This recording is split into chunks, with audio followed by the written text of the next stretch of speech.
here you'll see a map of the different school districts around the University of Houston, and we work with most of these school districts. So we have students placed all over the city, and I wanted to show this to you because I wanted you to see just how many opportunities you have.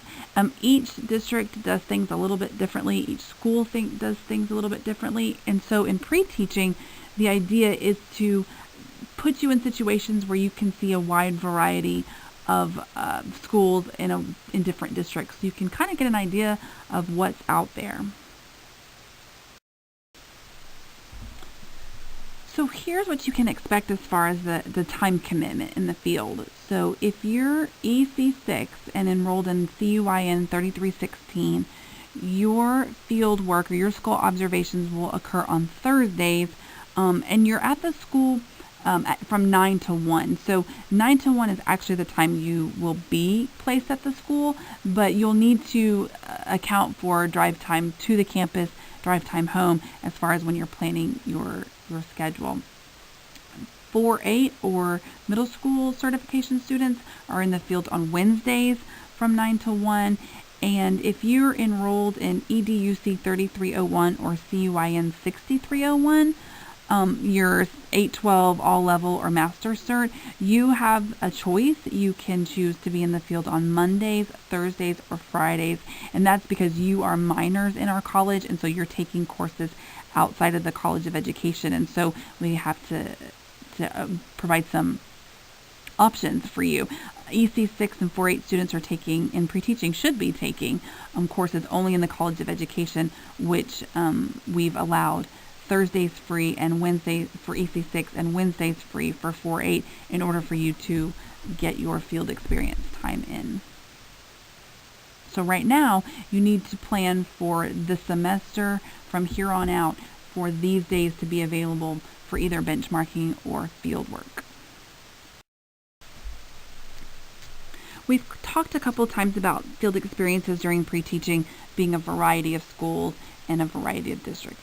So what's happening is the teacher ed office is currently working on placing students in groups and scheduling different sites for you to observe. So you'll be provided with this schedule.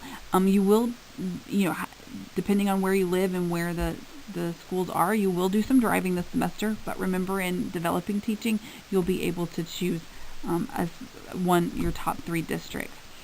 So in order to complete your fieldwork this semester, your daytime employment, if you have any, and your class schedule needs to allow this 1 day a week of leave over the course of the semester. So EC6 on Thursdays, 4-8 on Wednesdays, and EC12 all level master cert either Monday, Thursday, or Friday. You need to be able to have that time available to go to your school observations, which are a part of your moving to the next semester, as well as the grade in your 3316, 3221, or EDUC 3301 courses. So inflexible daytime work arrangements will not work this semester. We need to make sure that you begin planning now. If you are working in an accredited school with students of the age of which you're being certified, you can use that this semester in lieu of your field work and going to see different campuses. The work has to be directly related to instruction, so after school extended day is not appropriate this semester. Daycare is not appropriate this semester. If you're an EC6 student, you need to be working in a school that has elementary through 6th grade. Middle school, you need to be working in a school that is 4th through 8th grade, or somewhere in that range. Substitute teaching, if you are a sub, you can use that for this semester only. You'll have the opportunity to let the teacher ed office know if you work with students and you're wanting to substitute it for pre-teaching at a later date, but know that you can use that for this semester only. If you don't work in an accredited school, then you'll follow the field experience schedule that you're provided.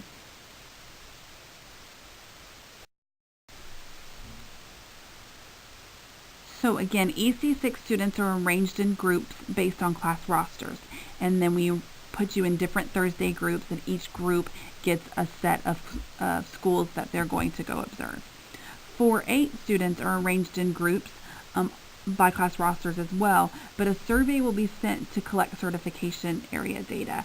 So we want to make sure if you're a 4-8 math student that we communicate that to schools so you can be placed in a math classroom.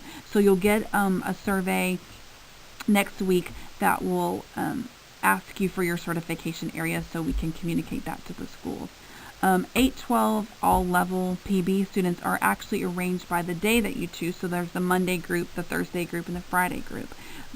You'll indicate that on a survey that will be sent to you next week. You'll also indicate your certification area on that as well so we can make sure schools place you in the appropriate or as close to appropriate certification area that they can. Beginning the week of February 9th to the week ending April 17th, you need to block off your field experience days. So February 9th is a couple of weeks from this one, and you need to make sure that starting that week, if you're EC6, you leave Thursdays open. If you're 4-8, you leave Wednesdays open. And if you are EC12, or all level, or 8-12, that you leave whatever day, Monday, Thursday, or Friday, open as well, because you'll start your school observations at a later date, but there are also other benchmarks you'll be asked to do or required to do on your field experience day starting the week of February 9th. So a few final thoughts about field experiences this semester. First, you will have a field experience orientation in the next couple weeks that will go over all of this in more detail. You'll know what to expect when you get to the schools. You'll know about background check information. You'll get your schedule. All those things we'll go over to make sure all your questions are answered. Make sure that you have your driver's license available, or that you find it if you're not sure where it is, because you will need that in order to check into the schools in pre-teaching. You're going to keep a time log this semester. You'll turn it in at the end. We'll also go over that at Field Experience Orientation. We'll make sure you have a copy of that time log. And then there are class assignments in 3316, 3221, and 3301 that relate to your field work. So your instructors in those courses will be talking more about your field work and relating that to classes and having you complete assignments. Again, if you have any questions, make sure that you ask me, you ask an advisor, you talk to Dr. Coleman as the placement person, or the best way is to email teached@uh.edu, and someone will route that email into the right person.